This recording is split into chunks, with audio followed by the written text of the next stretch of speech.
January 17th, 1944. Near the frozen hedgerows west of Caen, Normandy. Dawn breaks slowly, pale light sliding over mud hardened by winter frost. Engine fumes hang low over the fields, mixing with the smell of burned oil and wet earth. Inside a Panther tank, a German crew waits in silence, listening, not for birds, but for engines. Then it begins. A distant mechanical hum. One sound becomes many, steel moving toward them. This moment mattered because by early 1944, German armored doctrine still rested on the belief that quality would overcome quantity. The Wehrmacht had entered the war with fewer tanks than its enemies, but with superior training, coordination, and engineering.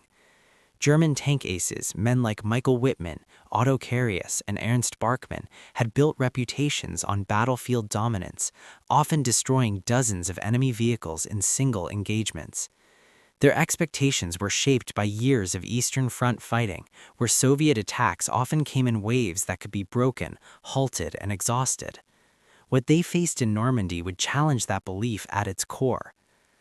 The M4 Sherman was not, on paper, a match for the Panther or Tiger.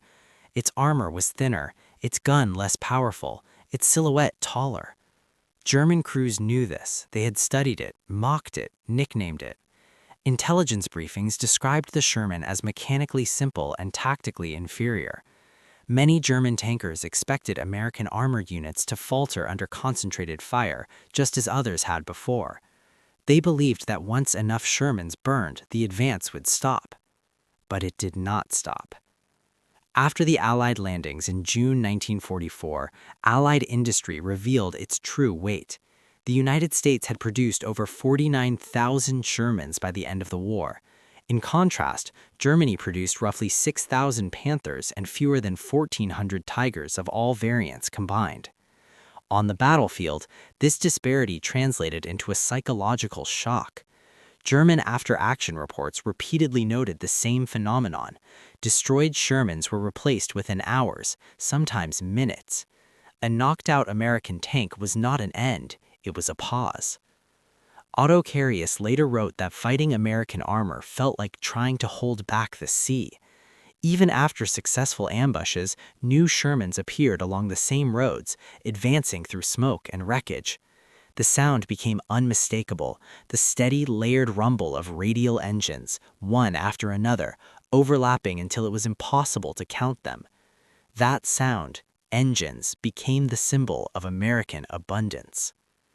German gunners recorded astonishing tallies. Wittmann destroyed multiple Shermans at Villers-Bocage in June 1944, an action that briefly halted a British column. Yet even that dramatic success failed to change the larger outcome. By nightfall, Allied armor regrouped. By the next day, replacements arrived. The battlefield did not empty, it refilled. American doctrine accepted losses as the cost of momentum. U.S. armored divisions emphasized combined arms, infantry, artillery, air support, and logistics working together.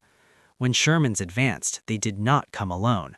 Fighter bombers roamed above, artillery responded rapidly, and recovery vehicles hauled damaged tanks away while new ones rolled forward from depots near the beaches. German crews, by contrast, often waited days or weeks for spare parts that never came.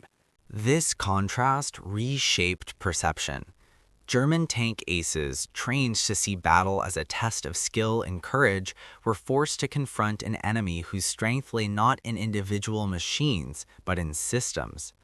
The Sherman itself became less important than its repetition. One Sherman destroyed meant little, 10 destroyed meant little. There were always more. Historical records from the U.S. Army Ordnance Department confirm this industrial rhythm. Factories in Detroit, Chicago, and California ran around the clock. Workers, many of them women, assembled tanks with standardized parts, enabling rapid repair and replacement. This was democracy translated into steel, mass participation producing mass output. German intelligence noted this with alarm, describing American production capacity as inexhaustible. On the battlefield, this realization was demoralizing. German crews began to conserve ammunition, unsure if any engagement could truly be decisive. Fuel shortages worsened the problem. A Panther might be tactically superior, but without fuel it was a bunker. A Sherman, even if destroyed, was a message: we can afford this.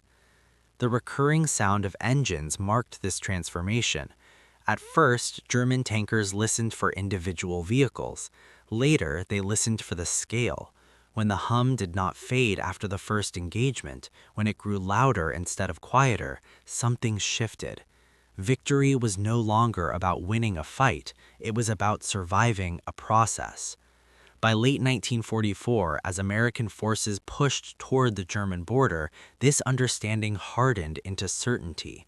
In the Ardennes, during the Battle of the Bulge, German counterattacks achieved initial surprise, yet even there, Shermans returned. Roads clogged with American armor moving forward, backward, sideways, always moving. The engines never stopped. After the war, German memoirs reflected this change in tone. Early confidence gave way to sober reflection. The Sherman was no longer dismissed as inferior. It was acknowledged as sufficient, reliable, and endlessly present. The lesson was not about armor thickness or gun caliber. It was about a society capable of sustaining war through production, logistics, and shared effort. The engine sound remained in memory, not as fear alone, but as understanding. It represented an idea larger than the tank itself, that freedom, when industrialized, could become overwhelming. In the end, the fields of Normandy and the forests of the Ardennes bore witness to this truth. Steel wrecks rusted into the soil, but the rhythm of arrival had already decided the outcome. German tank aces could destroy what stood before them. They could not destroy what came after. The engines kept coming, and in that relentless sound lay the larger story of the war, a conflict not only of armies, but of systems, values, and the capacity of a free society to endure, replace, and advance until resistance itself was exhausted.